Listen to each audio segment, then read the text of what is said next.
Tenemos mucho que repasar porque nunca antes, desde aquel 10 de diciembre de 1983, con la llegada de Raúl Ricardo Alfonsín a la presidencia de la Nación, se había dado una circunstancia tan vehemente y pornográficamente empatible a la dictadura genocida del 24 de marzo de 1976, llamado y autopercibido como proceso de reorganización nacional. Ampuloso y aspiracional nombre que, por supuesto, venía plagado de noche y de muerte, pero abajo del brazo traía un ADN que había nacido después de la muerte del teniente general Juan Domingo Perón con el viceministro de Rodrigo. Un cerdo que ya era la avanzada de Martínez de Hoz en el gobierno de Isabel.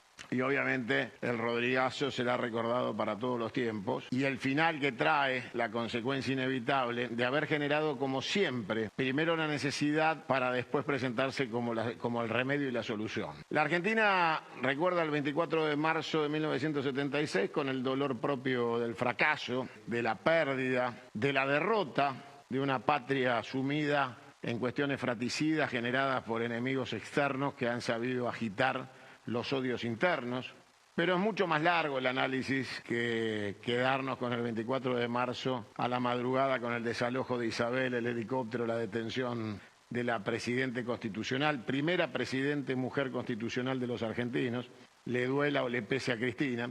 Y la realidad es que aquel episodio era nada más que un eslabón más en la terrible cadena de odio y destrucción de la patria, que en el siglo XX tenía su inicio en la violencia política, si lo tomamos desde el punto de vista de la batalla irregular, porque obviamente la patria desde sus albores jamás consagró la independencia. El 9 de julio y el 25 de mayo son dos fechas de mierda donde festejamos sacarnos de encima a la corona española de la mano de la corona británica, con lo cual la verdadera independencia argentina podría haberse dado en 1890 con la Revolución del Parque, que no fue, pero trajo como consecuencia histórica las elecciones libres con padrón militar que llevarían a Hipólito Yrigoyen a ser el primer presidente sin fraude, con la ley Sáenz Peña, pero nunca hubo un día y una hora donde todo empezó, eso es mentira. El 24 de marzo de 1976 no es una fecha aislada donde un grupo de fanáticos genocidas se levantaron a la mañana sin ningún tipo de planificación ni formación previa y de la nada se gestó el proceso de reorganización nacional. Eso es un disparate, es una locura y en todo caso es una interpretación sesgada y maliciosa de algunos que no quieren realmente identificar pueblo antipueblo y no quieren identificar claramente causa y régimen o liberación y dependencia. Y entonces en la cofradía intelectual de tratar de poner una fecha antojadiza, se parte desde el 24 de marzo de 1976 como fecha fundacional del horror, y eso es absolutamente falso, porque antes del 24 de marzo ya había estado Onganía, Lanús, Farrell, ya se había producido el bombardeo a la Plaza de Mayo, se había sucedido la represión a los dos intentos revolucionarios de fines del siglo XIX, con Leandro Nicéforo Alem como jefe político de la Unión Cívica. La realidad es que las luchas venían de mucho más atrás, de las montoneras rosistas y los unitarios. La Argentina estuvo en guerra permanente y sistemáticamente. Y siempre detrás de las facciones se esconde el mismo enemigo. El mundo anglófilo y obviamente masón, que intentó que la Argentina fuera finalmente una factoría.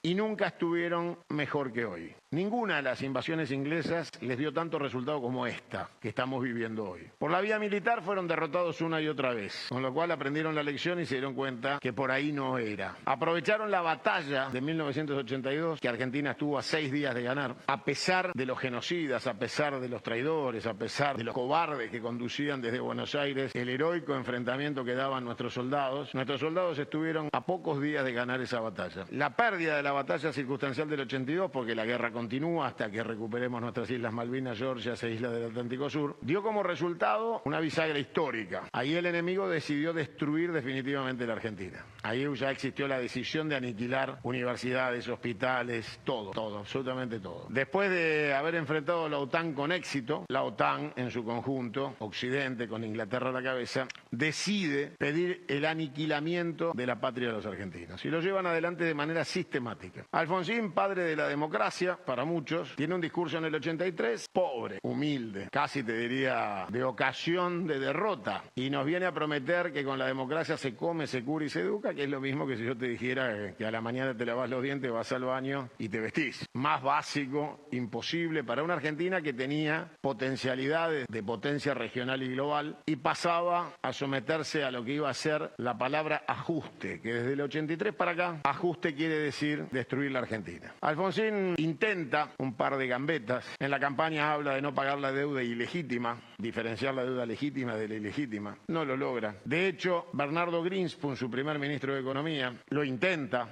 con mucho coraje enfrentar al Fondo Monetario. Y Alfonsín le termina pidiendo que dé un paso al costado y trae a Zurruil, el primer liberal sorete de la democracia. De la mano de Zurruil se inicia la renegociación de la deuda externa, maldita palabra de la democracia, que ya no iba a diferenciar legítima de ilegítima. Eso iba a quedar en un arcón de los recuerdos de la campaña de Alfonsín para que después hicieran la película La República Perdida, vos la veas y digas qué boludo soy. Porque de esa promesa no quedó nada. Zurruil cara a la renegociación de la deuda externa con un plan, tenía un plan, y ese plan iba a ser la convertibilidad, ni más ni menos, porque el autor de la convertibilidad no es Cavallo, es Alfonsín con Zurruil. Crean el Austral y hacían una campaña gigantesca de instalación en la década del 80 de lo que iba a ser la nueva moneda denominada Austral. Y el Austral nace valiendo más que el dólar, al revés, ni siquiera como Cavallo. Cavallo es 1 a 1. Zurruil Alfonsín era el Austral más caro que el dólar. Atrás venía la segunda etapa del Austral. La primera era de estabilización financiera, la segunda era productiva. Nunca se llegó a la segunda, porque todos los grupos concentrados hicieron lo propio para la caída de Alfonsín. Alfonsín, en un acto de heroísmo discursivo, le dijo a Reagan en la Casa Blanca que estaba a favor de los contras nicaragüenses y con eso alcanzó para que los muchachos dijeran, bueno, esté bien o esté mal el plan económico de Alfonsín, hay que echarlo, porque no termina de entender. Hace caso, pero es rebelde, o sea, habla de ajuste, lo hace. Alfonsín en el balcón de la Plaza de Mayo se asoma el día que quiere fundar la Segunda República, dice que va a fundar la Segunda República. Ahí se parece bastante a Cunio, ¿viste? Cunio quiere hacer una confederación, él quería terminar una república y empezar otra. Es bastante parecido. O sea, decía, esta no sirve más, hay que fundar la segunda. Tampoco le sale. Pero en el balcón dice, vamos a privatizar todo lo que haya que privatizar. SIC Raúl Ricardo Alfonsín. Y ahí se terminó todo. Ahí, en el 87, muere el proyecto alfonsinista y nace el ajuste. El ajuste viene de la mano de una Argentina a la cual había que endeudar. La Argentina sobrellevó todos los procesos políticos del siglo XX, casi sin excepciones, sin tomar deudas. Es un país rico, lleno de pelotudos, pero honestos. La plata, ¿viste? No crecíamos como teníamos que crecer, nos metíamos en quilombo, unos pelotudos bárbaros. Pero la Argentina con Isabel deja 600 millones de dólares de deuda. 300 que heredó, 300 que tomó, 600 millones. Eso es toda la deuda de la Argentina.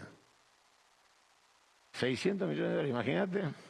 Si esa fuera nuestra deuda hoy, 600 millones de dólares. Al truco te lo jugás.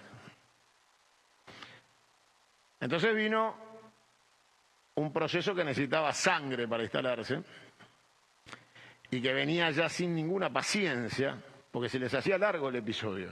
Venía, viste, todos los días vamos por la Argentina y siempre viene un pelotudo nacionalista y nos echa a perder a la mierda con todo lo que... Vamos a hacerlo de una buena vez. Hay que matar 4 o 5 generaciones. Planificación, no estoy hablando de consecuencias no pensadas. Planificación, hay que matar 4 o 5 generaciones, planificándolo, y no en la Argentina. Escuela para las Américas, West Point, ¿no? O sea, los muchachos laburando, haciendo planificación. América Latina hay que curarla, y para curarla hay que matar 4 o 5 generaciones. Dictaduras en Chile, en Uruguay, en Brasil, en Argentina, ¿no? El plan para las Américas. O sea, limpiar 4 o 5 generaciones. Te lo digo cruelmente con la terminología que se aplicaba, no estoy haciendo una interpretación. Limpiar 4 o 5 generaciones era casi la orden de guerra, ¿no? O sea, el comunicado. Y la Argentina no es la excepción, pero venía desde los albores de la patria. En Tucumán no discutieron la Confederación Argentina, discutieron una monarquía.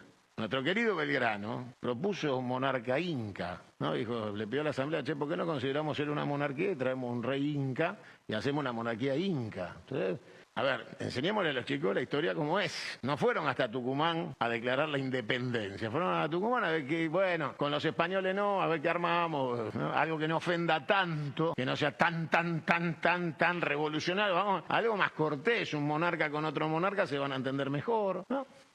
Y algunos que decían las provincias, confederación, ¿no? Entonces, vamos por la república. Y salió ahí algo, qué sé yo, salió un 9 de julio. Casi les diría que la Argentina es el único país que festeja 2 independencias, ¿no? Entonces, tenemos el 25 de mayo, el 9 de julio, porque no queremos ser igual que todo el mundo, ¿no? Lo nuestro viene por episodios como en Netflix, ¿no? Y faltaría la de verdad, ¿no? O sea, esas son las que conforman a la historia. Igual, yo creo que en realidad tenemos 2 fechas patrias para que Macri se equivocara en el desfile y pusiera 25 de julio, ¿no? De 1810. Era nada más que para eso, de turro que son, ¿no? La historia traería un tipo que, frente al rey de España, un bruto corrupto, chorro, ¿no? Sin código, no hace falta que hablemos del rey Juan Carlos porque está prófugo de su propio país con su hijo en la corona. Tuvo que abdicar y salir corriendo. Ante ese rey, lleno de virtudes, Macri dijo lo que habrán sentido nuestros patriotas en la independencia de España. Bueno, dormimos con el enemigo desde el principio de los tiempos. La patria y la nación, así como tal, no han existido nunca. Han sido un edificio sin terminar. Yo defino a la Argentina como un edificio en construcción.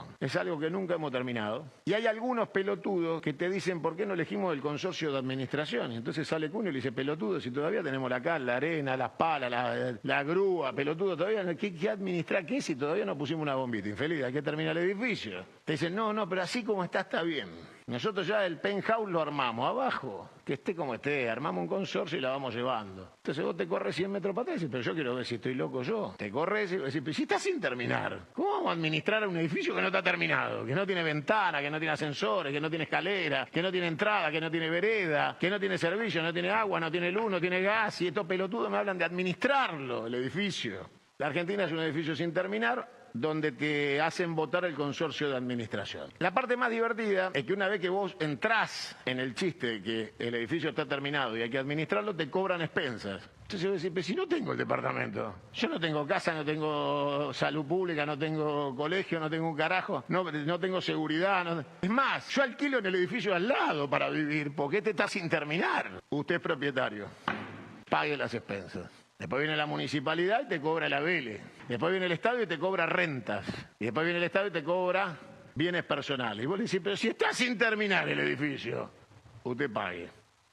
Y la Argentina, que es un edificio sin terminar, que a lo largo de centurias ha estado en las guerras intestinas financiadas por el enemigo anglófilo, que ha intentado por todos los medios hacerse del gobierno de la patria para poder administrar este edificio sin que de alguna manera esos consorcistas rebeldes le traigan problemas, se sienten hoy más cómodos que nunca. Este 24 de marzo es multicolor y transversal y convoca a cada argentino de distintos lugares.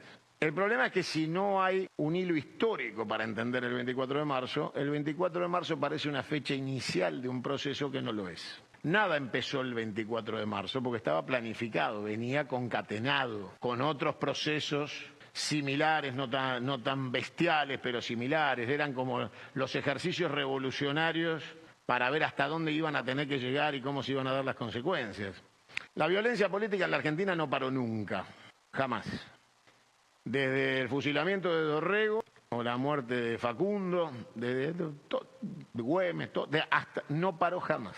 La Argentina no tuvo años sin sangre. Y vos me decís, pero Cunio, del 83 para acá la pasamos bárbaro. Tráeme a Julio López. ¿No? Pues ya está. Te desafío a que lo traigas. Te desafío en estos 40 años a que me traigas a todos los chicos que murieron por desnutrición infantil. Desnutrición infantil en la Argentina. Te desafío a que me traigas los jubilados que murieron con la mínima sin poder comprar remedios. En la Argentina, que tiene votado el 82% móvil. Te desafío.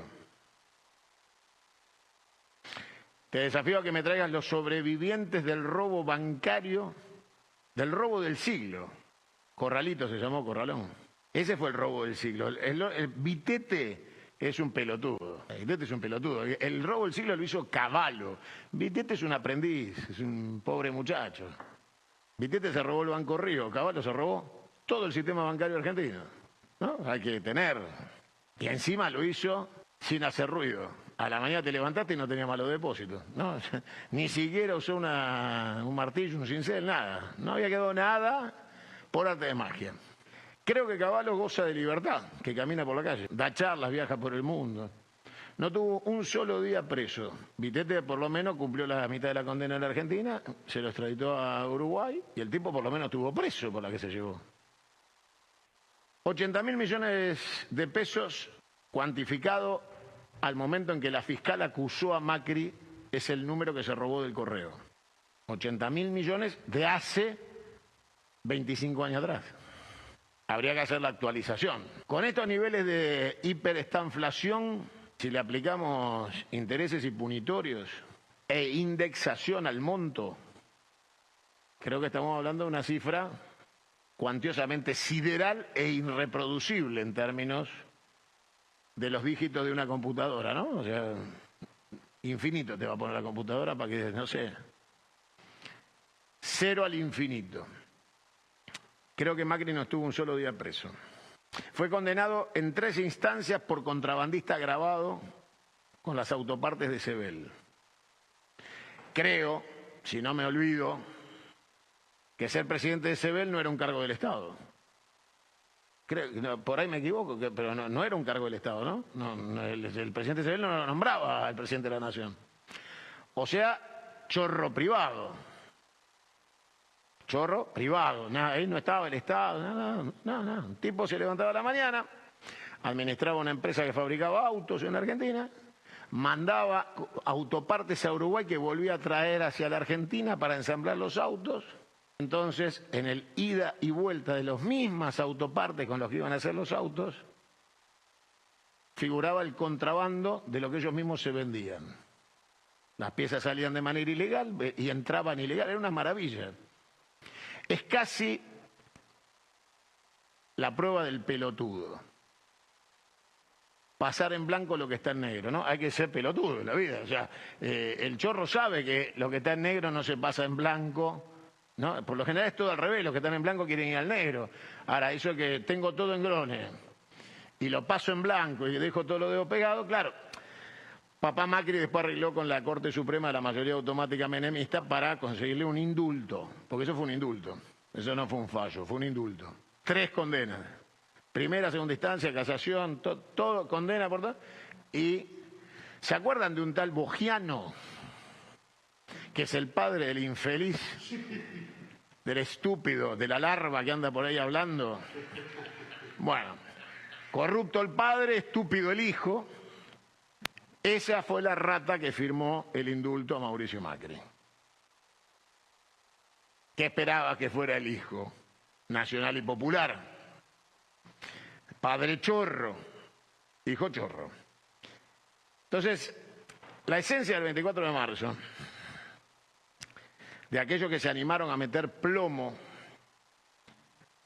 secuestrar, torturar, matar y llevar adelante un genocidio sistemático, con planificación previa y ejecución con mano de obra nacida en esta tierra.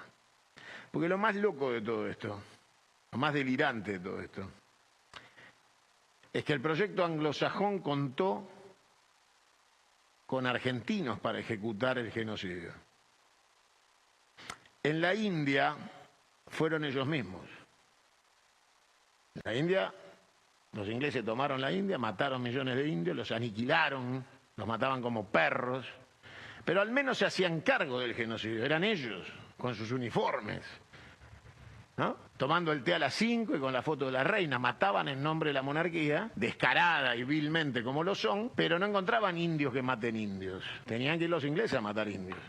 Lo mismo hicieron en el África, las piedras preciosas, el petróleo, pero iban de uniforme a saquear. Bajaban de uniforme a saquear y establecían sus puestos de comando con su bandera pirata. En la Argentina no necesitaron exteriorizar su comandancia. encontraron seres tan despreciables que lo hicieron bajo bandera argentina, con el uniforme de las Fuerzas Armadas Argentinas.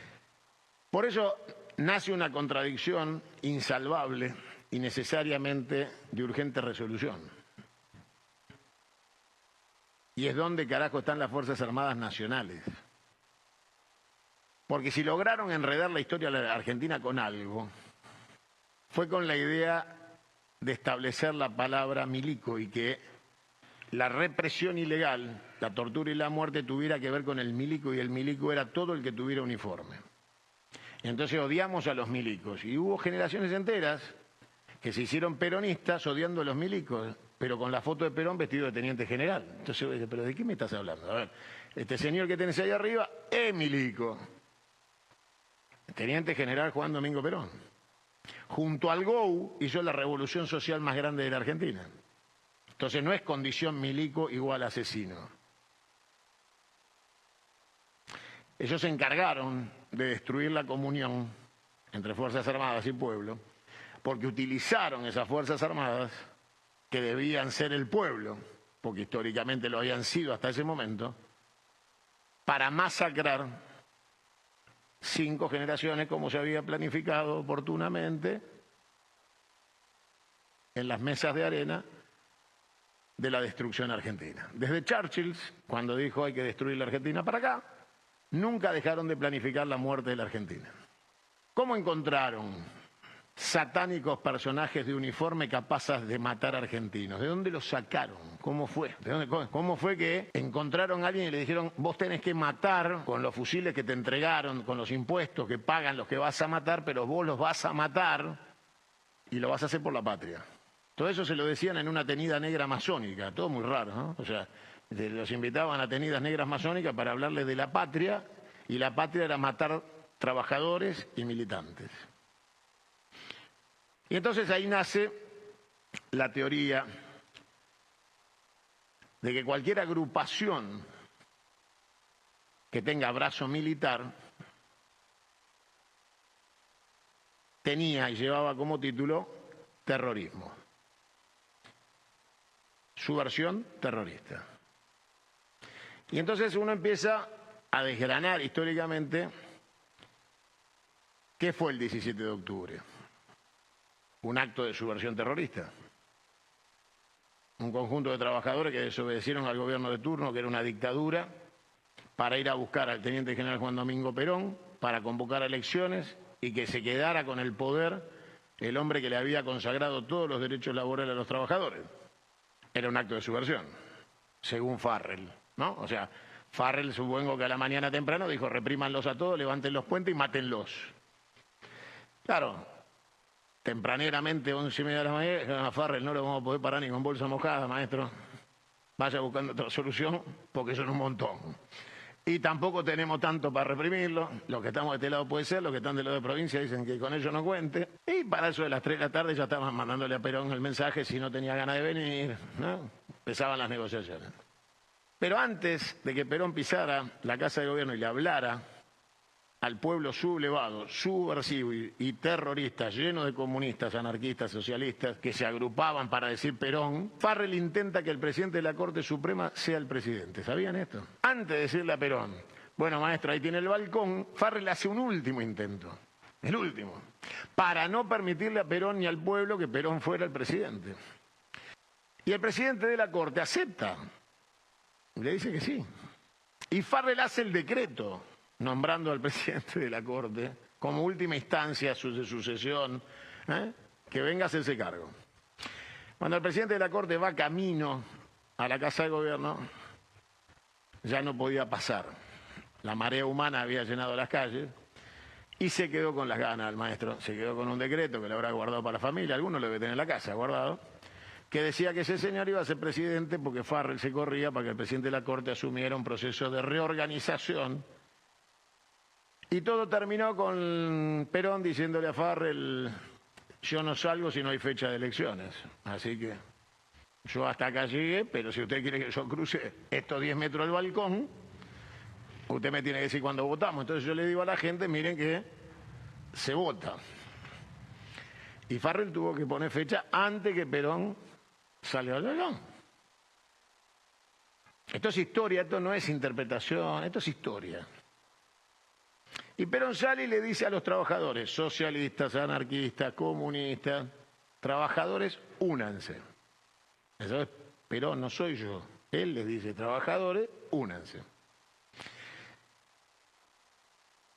Perón asume la presidencia, los mejores años del siglo XX, sin dudas.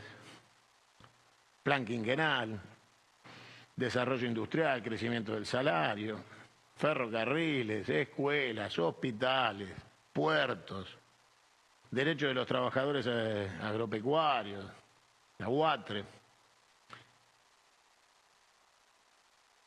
Pero molestaba a la actriz. No todo es perfecto en la vida. Y esta mina que venía de las tablas, ¿no? Era como demasiado para los muchachos. Bueno, Perón por lo menos militar. Pero esta es una tilinga. Viene de la radio, viene del teatro. Aparte los humos que tiene. Y la fundación. Entonces empiezan por ahí, ¿no?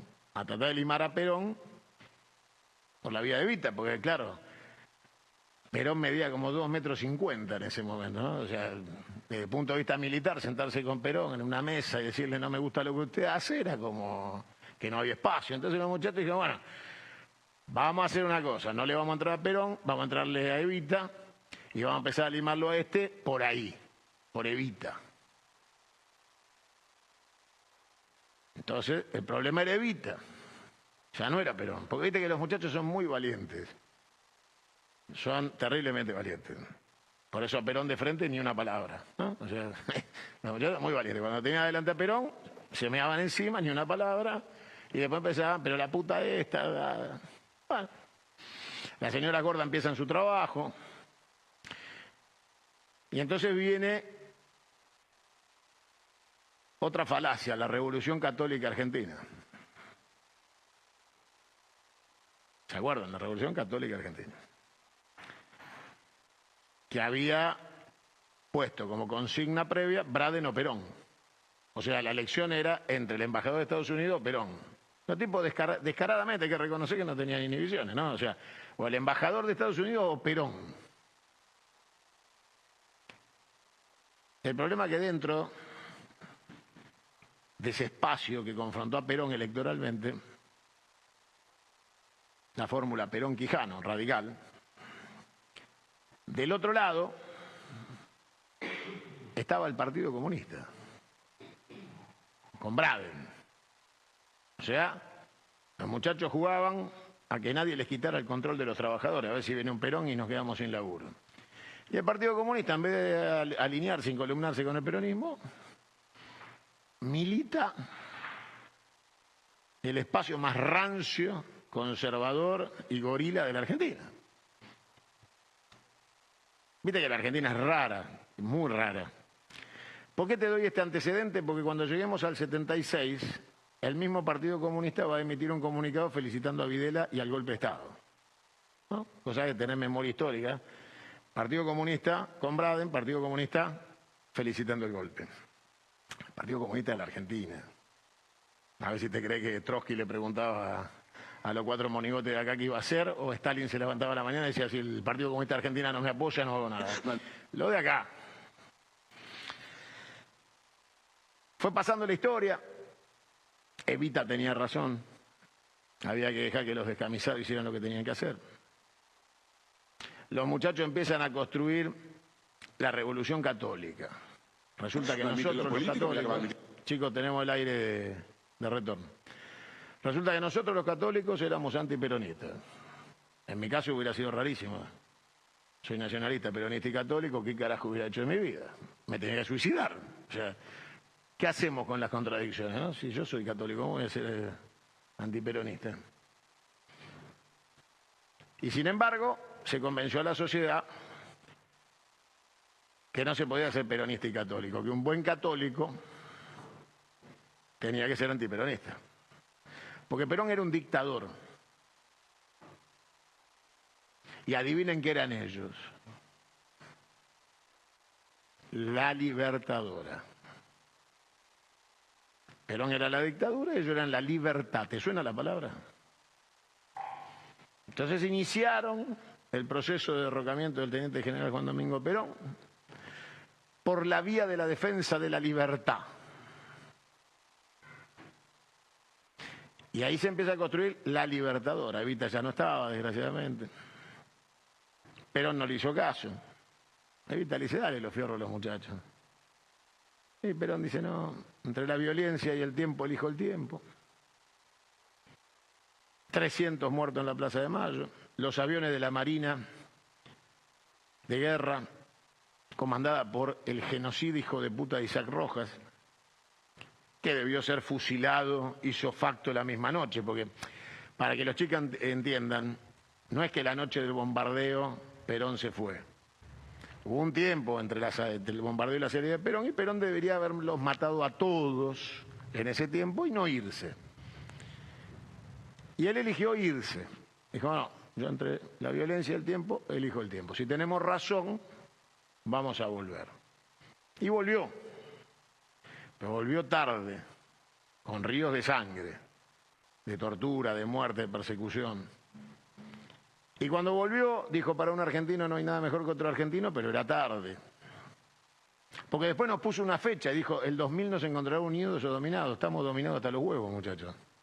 El 2000, ¿sabes hace cuánto pasó? 24 años. Estamos hasta las pelotas. Se venció la fecha, pero por largo. Y bueno, Perón se equivocó. Es un ser humano. Los tendría que haber matado a todos y no lo hizo. Se fue al exilio. Pero el germen de la violencia política del siglo XX fue el bombardeo miserable, criminal y asesino en nombre de la libertad a la Plaza de Mayo. Con Perón en el exilio, algunos creyeron que a la violencia se le contestaba con violencia, que no había otro camino. Y el general hacía su parte para decirle, muchachos, un correctivo no estaría tan mal. ¿No? Y la realidad es que desde un lugar y desde el otro se inició un movimiento de un Perón vuelve a toda costa, como sea. Perón vuelve, como sea. Resistencia. Civil, política y armada. Pero nadie se levantó a la mañana a limpiar fusiles porque dijo, hoy me levanté inspirado, pásame un FAL.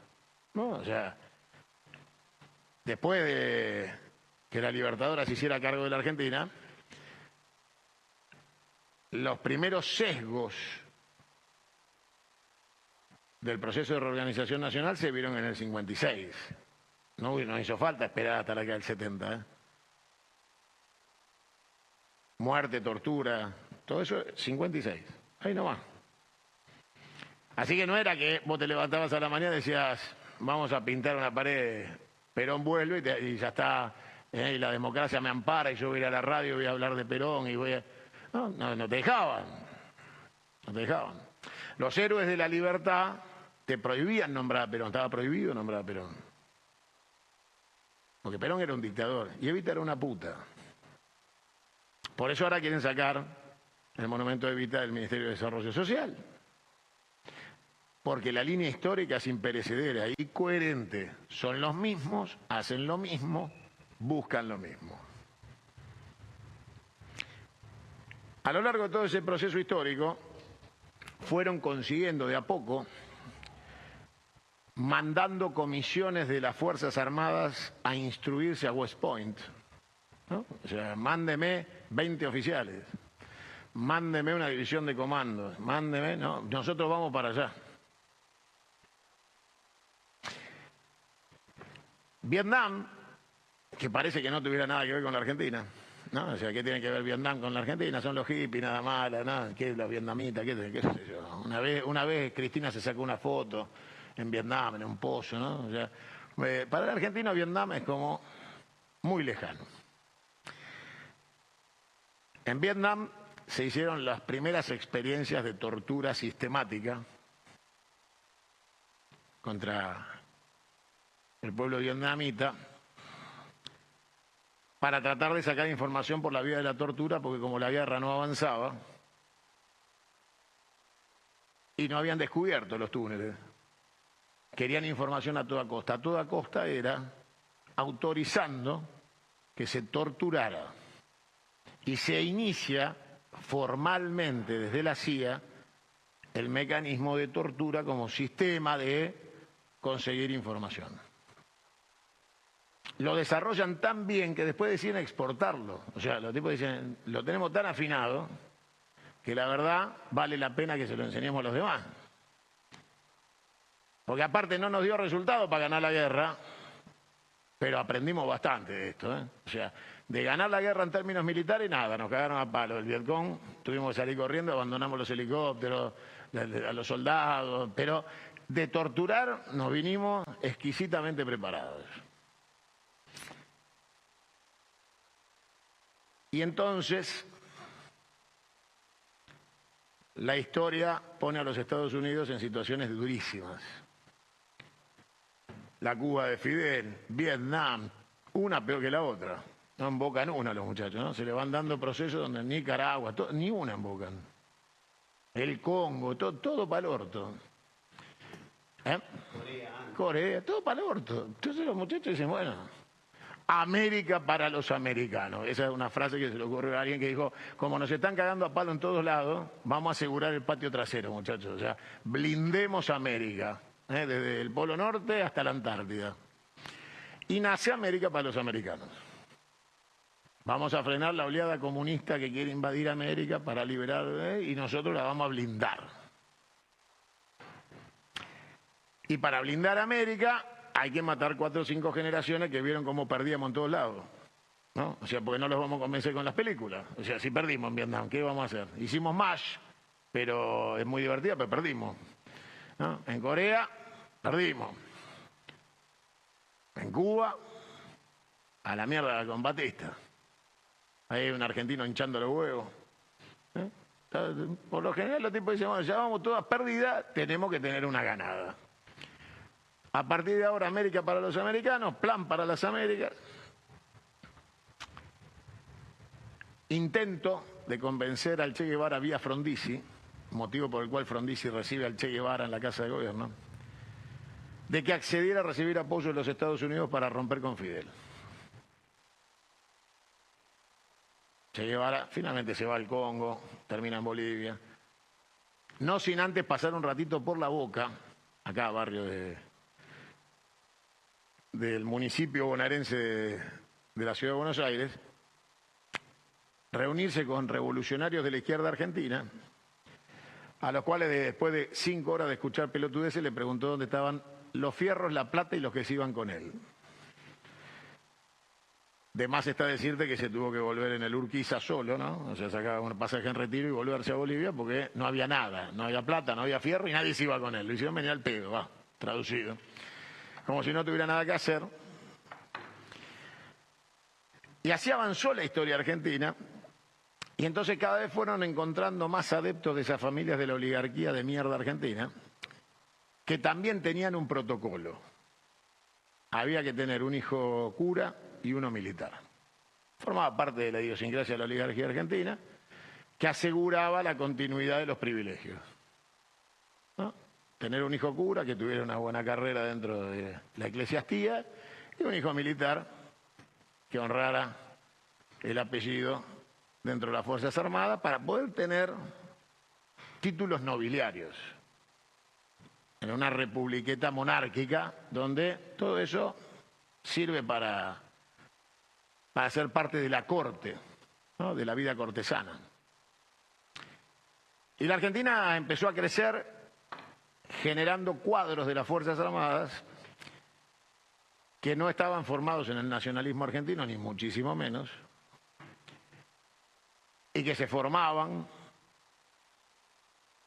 bajo la gestación anglófila y masona de responder a intereses superiores al de la patria a la cual pertenecía. La secta a la cual uno pertenece. Más avanzado en el tiempo, empezaron a llevarse economistas, a formar economistas. La segunda ola ya no era de uniformados y eclesiásticos, incluían economistas.